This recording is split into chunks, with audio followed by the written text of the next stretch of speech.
Hello captains. Today we're taking Patrie into battle, the French super battleship that combines devastating firepower with surprising speed for its class.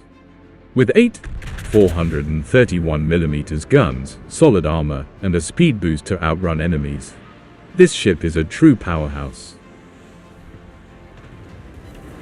I'll be honest with you guys, this is my 30th match with this ship because it hasn't been easy to figure out how to play her. The problem is not the ship itself, as you'll see later in the video. The damage is insane. The thing is, and those who already own a super ship will know this, when you're spotted you get focused, even when there are other ships in range. So the biggest problem for me, and the reason it took me so long to bring you a somewhat decent gameplay, was staying alive until the end. Now I'm talking to players who have recently started playing this game. This maneuver I'm doing can save your life. Show your stern to the enemies, so you're instantly ready to run if you get focused. This is the advice I'd give to anyone playing super ships like Patrie, Main, and Devastation, because your team expects you to rack up a lot of damage. And to do that, you'll need to survive as long as possible. Back to the game. Unfortunately, I only realized in my last few matches how effective Patrie's shells are. As you can see, I haven't used apps so far, and there are two main reasons for that. First, I'm targeting a heavily armored ship, and since it's German, it's quite vulnerable to fires. Second, shells almost guarantee consistent damage since they don't bounce off the target.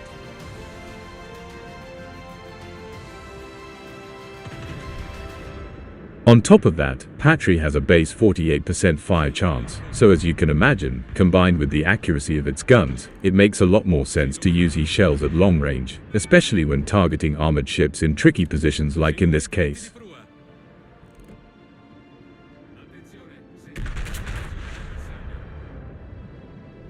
Let's talk about Patrie's armor, because understanding it is crucial to playing her effectively.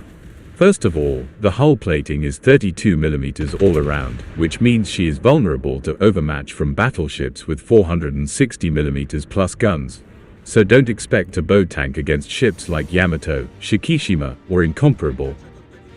Now, the citadel sits at waterline level, and it's protected by a turtleback armor scheme with layers of 45 to 55mm on the sides, plus an extra 90mm on the slopes. This setup makes Patrie quite resistant to long-range AP shells, but at close range, well-aimed battleship salvos can still punch through and reach the citadel.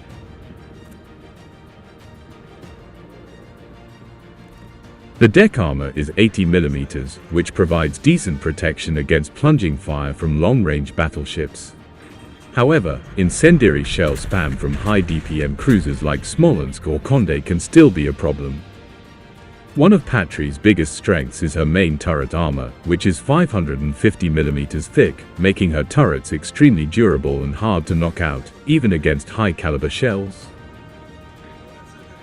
As for torpedo protection, it's decent but not outstanding, so always keep an eye on destroyers and submarines when pushing forward. In summary, Patrie is built to withstand long-range engagements thanks to her turtleback and strong turret armor, but she requires careful positioning at close range to avoid taking massive citadel damage. If you play her smartly, she can be an absolute monster on the battlefield.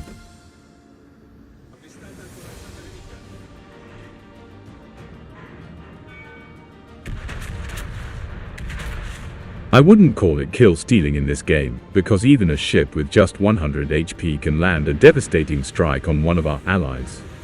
So, it's always best to secure the kill as quickly as possible, and pay attention to your teammate's position on the map. You are only a kill stealer. I think I heard something, must have been the wind. Based on my allies' positions, I ruled out the possibility of a destroyer lurking nearby. So, I immediately moved in to close the distance with the enemies. Based on her armor and artillery, I believe the optimal range for maximizing damage dealt versus damage taken is 15 kilometers when targeting a cruiser. This distance strikes a balance between being too exposed and playing too defensively. Most cruisers don't have torpedoes that reach 15 kilometers, so you're safe on that front. However, always pay attention to your angling, especially when facing heavy gun cruisers like Stalingrad, as their large caliber shells can still do serious damage if you're not positioned correctly. You suck. When it comes to battleships, I'd recommend staying between 18 and 20 kilometers, since they generally have much larger calibers than cruisers. Personally, I only use perforating shells if the enemy shows full broadside or if I know for sure that it's a lightly armored ship, like British or French battleships. The moment I see the enemy angling defensively, I immediately switch to incendiary shells. On that note, I highly recommend using the captain skill that reduces shell type switching time, as it can make a huge difference in adapting to enemy positioning.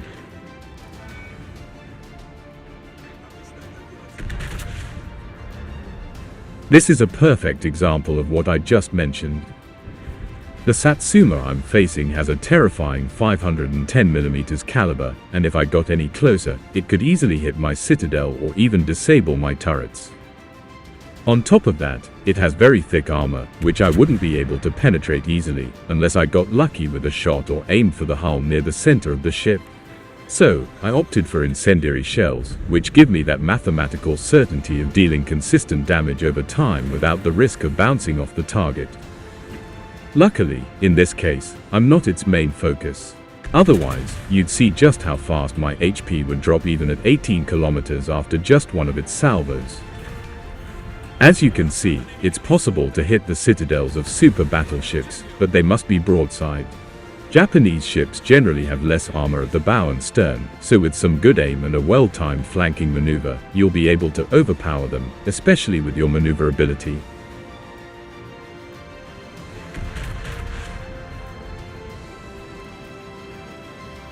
The Bourgogne I'm facing, being a French ship with less armor on the hull, has a much higher chance of taking a citadel hit. That's why, in these first salvos, I decided to use perforating shells, despite its angle.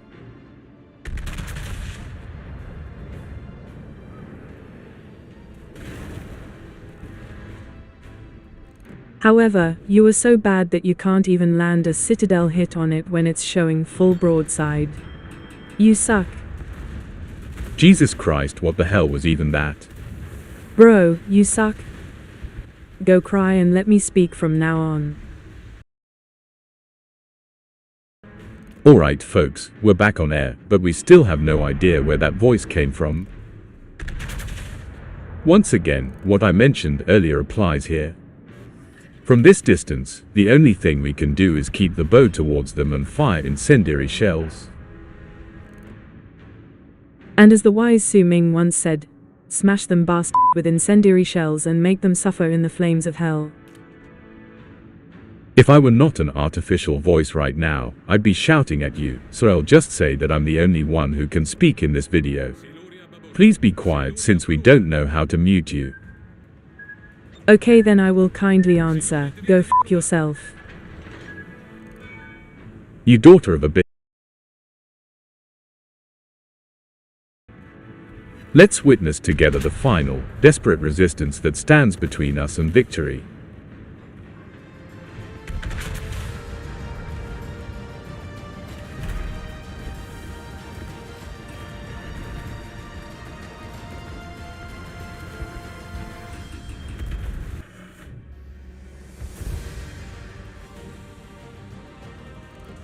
Alright, that's all for today. I hope you enjoyed the gameplay. Don't forget to like, subscribe, and leave a comment below. See you in the next battle. You wish.